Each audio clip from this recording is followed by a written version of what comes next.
Hey, cycling community, Cycling Greek here. A couple days ago, I did the 20-minute FTP test, and I have that on the video.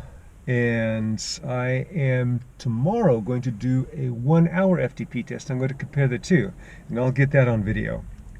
Today, I am going with some teammates, hopefully some teammates, at least one teammate, and we're going to do this in COVID style. We're going to be doing about 60 miles and about 6,500 feet of climbing. We're going to do what we call the two big climbs. We have three big climbs here, minimum 7 miles long to 12 miles long. And we're going to do the 12-mile climb and the 7-mile climb. There's also an 8-mile climb. This is going to be all endurance because of the test that I did and the test I'm going to do. It's a beautiful day, and I'm looking forward to it.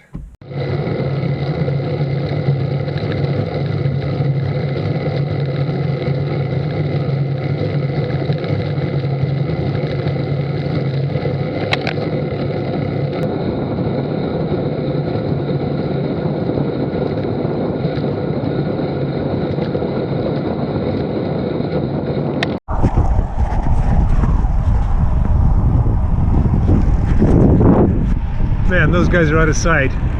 Good thing we have a regroup at the top of this climb.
At this point, I have about 2 miles to go before the 8-mile summit, the initial summit. After that, there's about 4 miles of undulations, and some of those undulations are pretty steep. For whatever reason or group of reasons, I picked up my pace.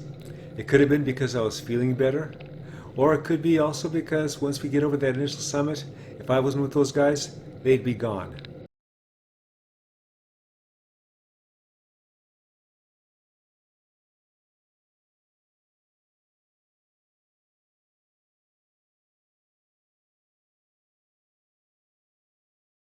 It's interesting to note that the way I picked up speed is I went to a bigger gear and aimed to get my cadence at the same as it was in the previous easier gear. I'm a big believer in high cadence spinning, but being Afib boy, I have to be careful on how I do that. As I'm approaching Dave, we are both on the final section leading up to that initial 8-mile crest. At first, I was happy just to be with at least one of them as we crested to the top, just so I'd have somebody to ride within, or at least have a chance to ride within on that final 4-mile undulation to the true top. But I was on a mission, and the top was right there. I wanted to see if I can get a time gap on Dave. At the subsequent rest stop, I told them both that I was going to pay for that effort on the next climb. You can look on your belt, you'll see, and just go on Amazon. You'll have it for like $8 and you have it in 2 days. Well, shall we head on down? Which way? What's your guys' choice? What do you guys want to do? You want to climb Ozo House or Four Lanes? Doesn't matter. The second climb we did is called Old Toll House, and it had about 100 less feet of ascension than the previous climb that we did, but it was only 6.7 miles long, so this was a much tougher climb. For whatever reason, I wasn't paying for my previous effort. I went to the front and then I just held it. Dr. Chris, who unbeknownst to us at the time, actually set a PR on the previous climb, decided to take his time on this one. Dave kept me in sight for about half the climb before he started to run out of gas. This is the first time I actually looked behind me on this climb. If Dave was behind me and looking to catch me, that would have played on my psyche. Hoppa! Hey, give me a moment, hold on.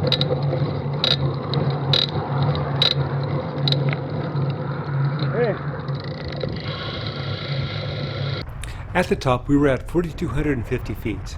Our cars were at about 300 feet. With COVID distancing, we descended as 3 individuals. We did a quick touch and go regroup at about 1,500 feet in the town of Prather, and then we continued on down. When we started from Prather, I took the lead and I started to push it. Dr. Chris was feeling the effects of his PR on the first climb and he dropped back a bit. Dave was staying with me. Dave is about 11 years younger than I am and about 7 pounds heavier. He eventually passed me and then got so far ahead of me that I almost lost sight of him. Dave and I find ourselves in a similar situation as we were a couple weeks ago. And if you've seen my video where Dave and I did 2 20-minute races up a climb, then you know what I'm talking about. If you didn't see that video, I have that linked in the description below. On that day, I chased him down and I took the sprint. Now, the only reason I was able to do that was because he didn't know I was chasing him down and he didn't know about the sprint. But now he does. So now he's putting everything into staying away from me, and I'm putting everything I am to try and catch him. And it is tough. I don't know if I'm going to be able to do it, but I'm giving it a go. Fast forward 11 minutes and Dave's a little closer, but so's the finish line. It's about 2 kilometers away. It's been 4.5 hours and a little over 7,000 feet of climbing since the ride started. I'm going as far as I can. In fact, there's times when I have to dial it back just a bit, just so I don't redline. Dave's getting tired, but he is still up there, and I'm still back here. Fast forward 75 seconds, and we're approaching the finish. Unlike a couple weeks ago, where I got to rest behind his wheel for a little bit, I have been on the whole way. I don't know what's going to happen once I start to stand.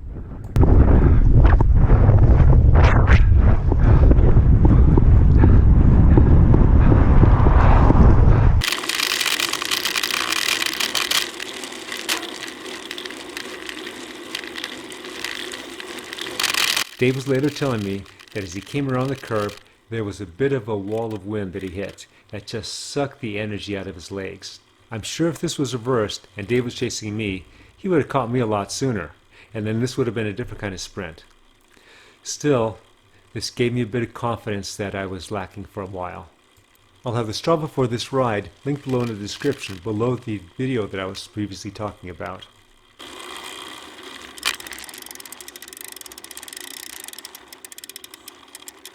The moral of the story is, you can still have fun with your teammates, do COVID distancing, and still get a great workout. And remember, comment, like, subscribe, the Cycling Greek.